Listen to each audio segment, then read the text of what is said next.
Today's episode is brought to you by Fretboard Biology, the comprehensive online guitar course put together by Joe Elliott.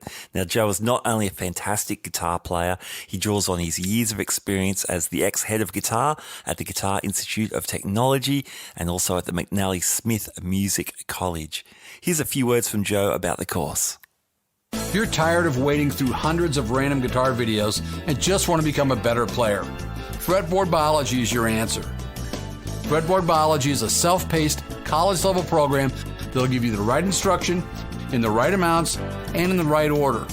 You'll learn the same information I taught to thousands of other guitar players over 30 years of teaching in top music colleges. If you want to make real progress with your guitar playing, then sign up for a free 7-day trial at fretboardbiology.com.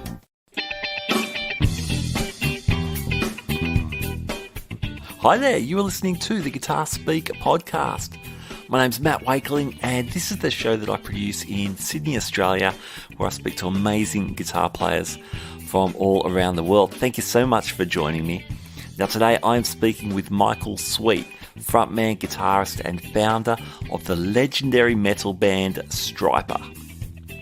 I first heard Stryper when I was about 16, back in the 80s, back in the day, and I immediately resonated with the metal and also with the message. Stryper are back with a killer new record called The Final Battle. They're touring. They're going to be in Australia and New Zealand very shortly, as well as some US dates. And Michael is playing some new Sully guitars from our friend John Sullivan, which is super cool too. So it was a great time to have a conversation. Let's just jump straight in. Here we go. Michael Sweet on the Guitar Speak podcast. Hello. Hello, Michael. Yes, how are you, man? Good, man. Matt Wakeling here from the Guitar Speak podcast. Hey, thanks for speaking with me again. We've actually chatted a couple of times. I think we spoke in 2018, just after Goddamn Evil was released. Of course, absolutely. Great to talk to you again, buddy. Great to have you again, yeah. And I think we chatted just before your acoustic tour when you came to Australia. That must have been 2019, just before all the lockdown and crazy stuff was kicking in. Yeah, it still blows my mind that I came to Australia twice in a relatively quick period of time. I mean, it was with Stryper as a trio and then came acoustically and then the craziness happened and here we are coming back again. So it's really exciting. We love Australia. It's always a blessing whenever we have the opportunity to come, and we're looking forward to it. That's awesome. Yeah, super exciting. Yeah, very cool that you're back with Oz, of course. Like the 2018 tour was really unique. For anyone who caught it, seeing you guys as a three-piece was a unique treat in a way, but obviously a lot of fans missed Oz. So very cool that he's making this trip too. Yeah, it was really cool when we well, cool is, I don't know if cool is the word, but interesting would probably be a better word to use when we came as a trio, because, you know, we didn't have a choice. Yeah. Oz had some things going on and it was really short notice. So I didn't have time. I guess I should be more prepared and have guitar solos figured out for those sections, when Oz isn't able to be there or make it or what have you. So it was really weird because here I am, I play a solo and then I play rhythm guitar when it's his solo. Mm-hmm. And that was probably the most odd part about that for me is just playing rhythm guitars when they're supposed to be a solo. Very strange, but I tell you, the crowd was really understanding and very receptive. And it was incredible that it was, considering the circumstances, so well received. I expected horrific reviews, and I read all the reviews the next day after every show, and everybody was so kind and really seemed to have a good time. And although it was really different without Oz, it was special and unique and one of a kind. And I don't know if it'll ever be repeated again. Sure. And how is Oz traveling, and how are you traveling? Because you guys had some health stuff last year, and you still came out with a new record and back on the road and all that kind of stuff, which is amazing. But yeah, how's Oz doing these days? We're all traveling about the same. Okay. I mean, there's no difference from Oz as there is from Robert. Yeah.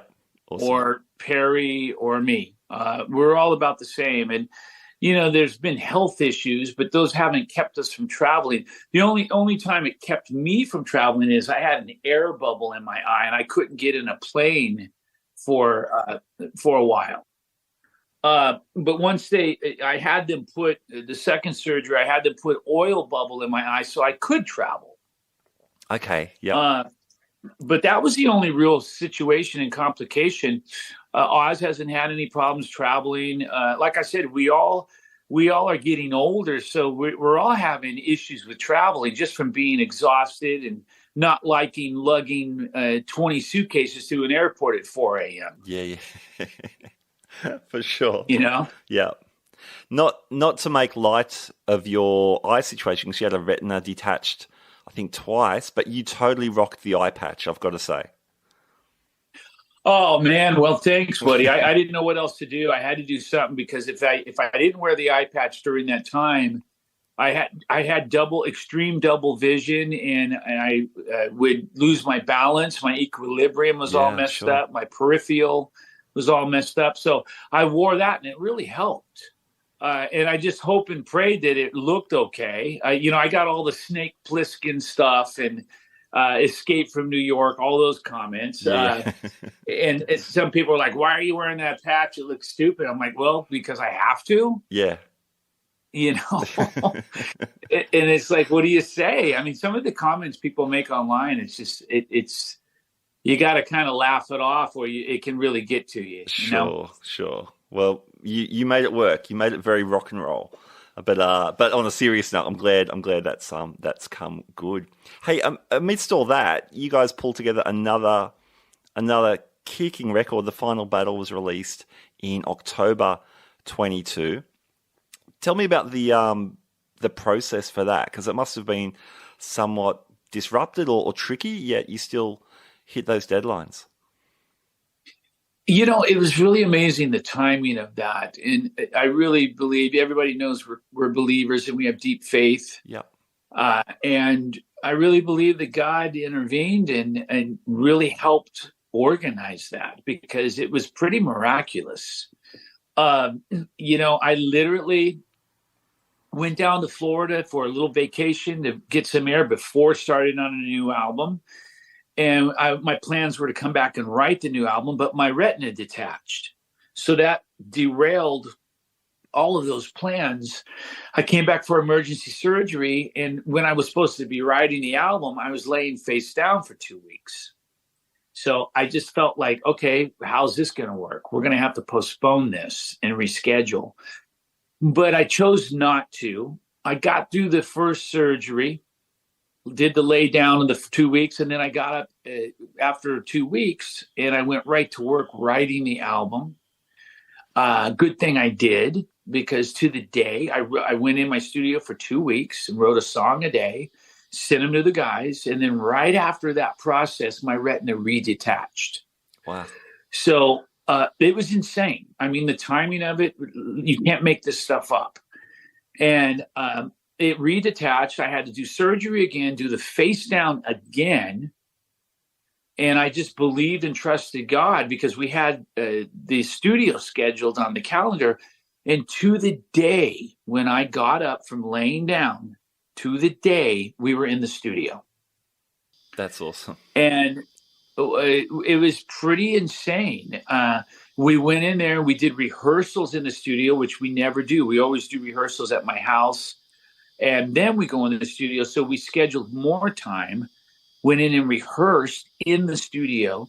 And we did it different this time. We would rehearse 2 or 3 songs and then go and record those songs. Okay. Yep. Then we would go and rehearse 2 or 3 songs and then go record those songs. So that's a very unique way for us to do it, unorthodox. But that's how we did it. And we were able to get it done and retain all the information in our minds, having learned. I'm sitting there looking at the ground with my face down still, trying to keep my retina attached. Okay. And Oz is, trying to stay healthy and well through everything he had been through. And Robert had shoulder issues, and we were just trying to get through it, and we got through it. the album sounds massive. You don't sense anything. It just sounds super fresh. It really, I mean, to my ears, it really continues the vein of the last few records where I think we were saying in 2018 when you and I spoke, really drawing on that heavy sort of 80s vibe, but with some modern flourishes, but super riffy, super heavy. Still got the sing-along moments, but then the riffs are back to beat you around the face a little bit. So the final product sounds mega.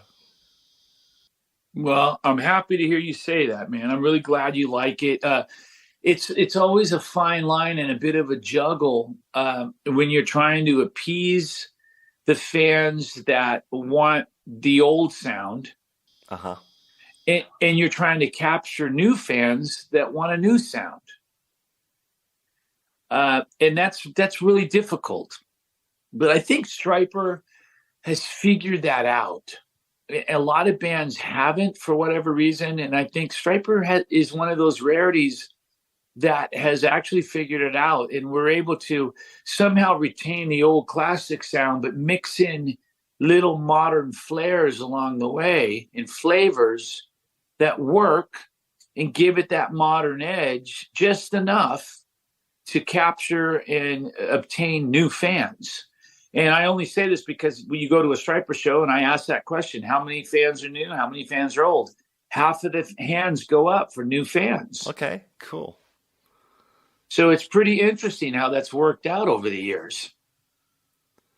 Nice. I guess there's that generational thing too. I first heard you in 86 when I'm 16. If I go to a Stryper show now, there's people my age bringing their kids along as well. So Stryper's like a new thing for a whole bunch of young people as well. Wow. So you're telling me people your age. So there are people in their 70s? That's it. The bus turns up, they wheel us in, we get good seats. It's perfect. I think I'm younger than you, Michael Sweet, but just saying. I know you are. If you were 16 and you were seeing us way back when, you're definitely a little younger than me, but I'm going to be 60 in July. So I'm getting up there, slowly but surely. Yeah, well, you're keeping it rocking. I'm 52, and whenever I think I'm getting a bit old to be playing the guitar, I look at Keith Richards and think, well, man, there's plenty of time for all of us. There's plenty of time for all of us. He's living proof of that. And I think as long as you, most importantly, retain your health, you can do anything. If you're still healthy and breathing and able to function, you can do anything you want to do. You sort of touched on it in the song Heart and Soul. There's a lyric there. You say, we're never too old to reach new goals. That seems to be very apt for Stryper and for yourself, because I know you're doing a bunch of solo stuff and collabs as well. Can you explain what you mean by that lyric? Well, I mean, I think sadly in our society, people that are older in age, seniors, if you will, are often cast aside. They, everybody wants new blood and younger blood, and they're like, they're too old, whatever it may be, whether it's music or acting or just everyday jobs out there. Yeah. That's the way our society thinks and functions. And I think that's a line for society. It's like, no, we're not too old. You can always reach new goals if you put your heart and mind to it. And again, stay healthy. That's obviously crucial. You can obtain anything and do anything. That is cool. And what about like as a band or as a songwriter yourself? Because you seem to have a little bit of a cycle, like writing a Stryper album, but then you go off and do some side things like the work with George Lynch or Tracy Guns or the iconic stuff, come back to a Stryper record. How do you keep that fresh? Because it doesn't sound like you're churning out a bunch of filler to make a new record. This album is super strong. How do you do that? I think of something like Yellow and Black Attack is 40 years old next year. How are you still writing with all this freshness?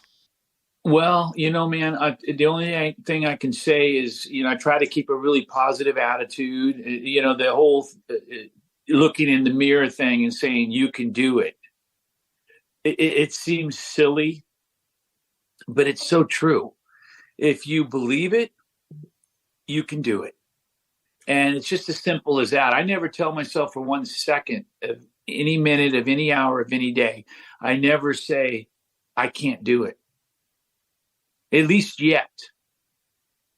And I think because I believe in myself, I'm able to get it done. And that's whatever project I'm working on, whether it's Iconic, Sweet and Lynch. I just turned in a new Sweet and Lynch album. Yeah. I think it's our best Sweet and Lynch album. I'm listening to mixes right now for a new Michael Sweet album with Alessandro Del Vecchio of Frontiers, and it's a little bit more Journey-ish cool in its sound, a little more early 80s radio friendly. It's not a metal album, but it's a great album, and I can't wait for people to hear that. I think the songs are brilliant on it, and it's just so amazing at what's going on. There's so much going on, and I'm able to step up to the plate and get it done because I believe that I can. It's not at all for 1 second of pride or a vanity issue. I'm not vain. I don't have an ego. I'm not cocky. I don't think like, I could do this. It's more just believing. If someone comes to me and says, can you do this? I'll say, sure. Yeah, let's get it done. I just believe that I can do it. And that's pretty much all it is. It's one thing to think, yep, I can do it, but there's obviously a work ethic that is pretty ingrained, I would say, by now, that you can get the guitars out, get to work on it. Well, I love to work. It's not to say the other guys don't. They all do as well. But I'm a little over the top. And they'll be the first to admit it. They're always saying to me, like, God, dude, do you ever take a break? And fans are always saying, do you ever take a break? When do you sleep? Do you ever take a vacation? And like the answer to all of the above is no. I just feel like my view on it is, as long as I can do it, long as I can do it, I'm going to do it. I'll have plenty of time in 10 years or 15 years or 20 years to take a vacation. You know what I mean? This episode is brought to you by Fretboard Biology, the comprehensive online guitar course put together by Joe Elliott, ex-head of guitar at the Guitar Institute of Technology and the McNally Smith College of Music. I was one of the beta testers for the course and can say as a music educator, I was really impressed by the logical sequence of learning. The course has also been endorsed by players such as Brett Garsed and Greg Kopp. For more details, check out the links in our show notes. Hey, can we talk guitars for a while? The guitars on the album sound killer, as you know, they're going to be great. It's a Stryper record. Can I ask, I could be barking up the wrong tree, but did you double any leads? I'm wondering, like on Same Old Story or Near, I wasn't sure if your solos on that, if you were actually, not the harmonies, but I mean actually double tracking some parts, or am I just hearing like a stereo kind of spread? No, you're absolutely correct. And there's nothing like a real double. Yeah. A lot of guys do a chorus effect or a doubling effect. Yeah, and, right. It gets kind of thin and phasey. And I don't personally like that. I like to actually play it. So I've been doing that a lot lately in the past 5-6 years. You hear it on the solo to Do Unto Others, for example, on the last album. That's a complete double. Yeah, cool. And, that's the Randy Rhoads trick. Yeah. Well, you're a big Randy guy, I know. So that's what I was wondering when I heard. I am, man. And it takes more time. It's a little more, tedious, but I don't mind doing it because the end result is the best. And it just sounds like this huge tone. And I love it. And I did do that on Same Old Story. And I did it on a few others. I did it on Till Death Do Us Part.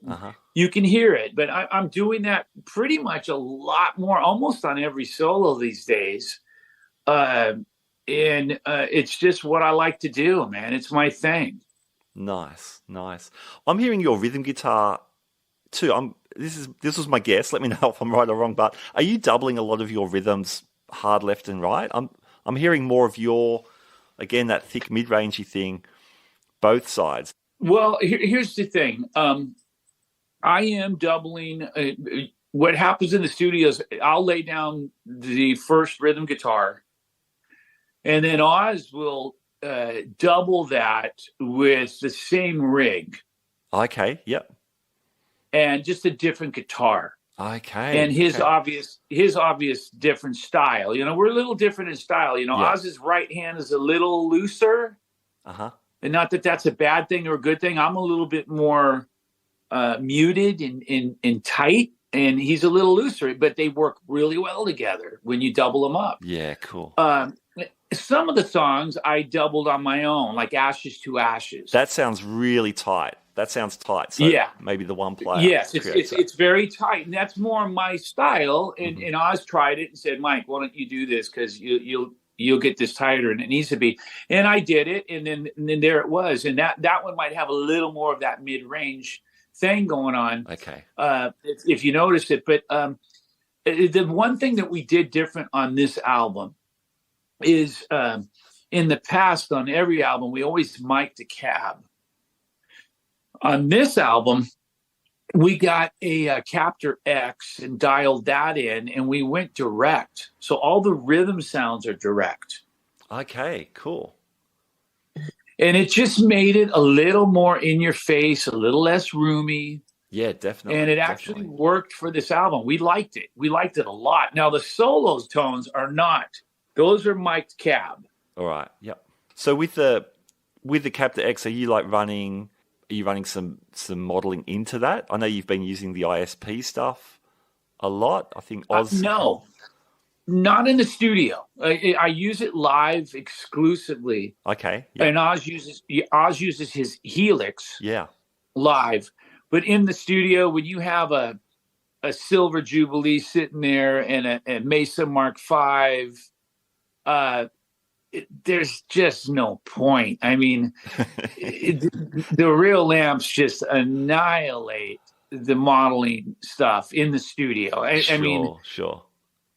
Anybody with ears can hear it immediately, and it's like, yeah, why go put that Helix back in the trunk of the car? You know what I mean?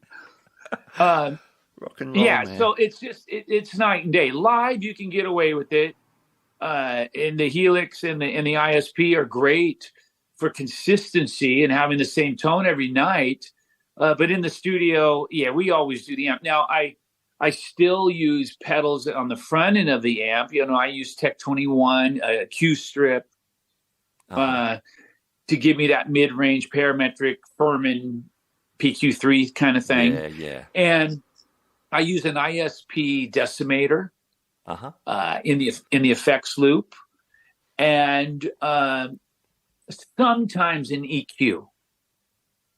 Yeah. Gotcha. With the Mesa, I don't use an EQ. It's got the 5-band, but with the Silver Jubilee, I'll put an MXR 6-band in the effects loop along with the decimator, and I'm able to pull a little mid-range out and add a little bit of low end, and then there it is, nice and chuggy, Awesome, man. That's killer. Hey, tell me about working with Sully Guitars. That's been a new thing since we spoke anyway in the last couple of years. I had him on the show actually, and we spoke about how he connected with you. What's your side of the Sully Guitars story? Oh, man. I love the Sully Guitars. I mean, you could pick up a guitar, any guitar, whether it's an Ibanez or ESP or a Fender or whatever. Just pick any guitar, and a nice guitar, just set up great. And you go, wow, this is killer. And then you pick up the Sully, and you can just feel the quality difference. It's kind of like driving a Volkswagen and then hopping in a top of the line, BMW. It's you feel the difference, and you smell the difference, you see the difference, and you hear the difference. And that's the same case with the Sully. It steps up in quality, and I love them.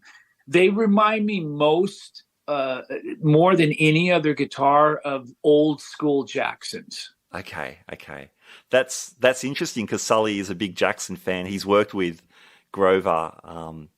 That was his inspiration. So it's a nice coming together, given your history with Grover as well. That's really cool. 100%. And I mean, when you pick up a Sully, you feel like you've gone back in time in a time machine, and you're holding a brand new 1986 Jackson. That's cool, man. That's cool. That's what they feel like, and they sound like that. They feel like that. They play like that, and they're just quality guitars. So that's why I'm playing them. I chose, I could have got a deal with Dean or Fender or some company like that. I was even talking to Gibson, and they're all great guitars, phenomenal guitars. But there was something to be said when Sully sent me a guitar. I'm like, wow, he's a smaller company, but the quality is ridiculous. And I wound up going that route, and I'm very happy that I did. Awesome. What will you bring out? So the Australia-New Zealand tour is really close, very soon. What will you bring out for that tour? I'm bringing one guitar. I just got the Inky deal, and I'm using Inky cases, and I'll be traveling with two guitars on the U.S. run, which will be my Revolution, basically a King V, a Revolution Sully, 24 fret with Fishman pickups. And then I also have a Revolution, which is basically a Randy Rhoads. Excuse me, it's called a Concord. Revolution, King V, Concord's Randy Rhoads style. And both 24 frets. He custom made a 24 fret Concord for me.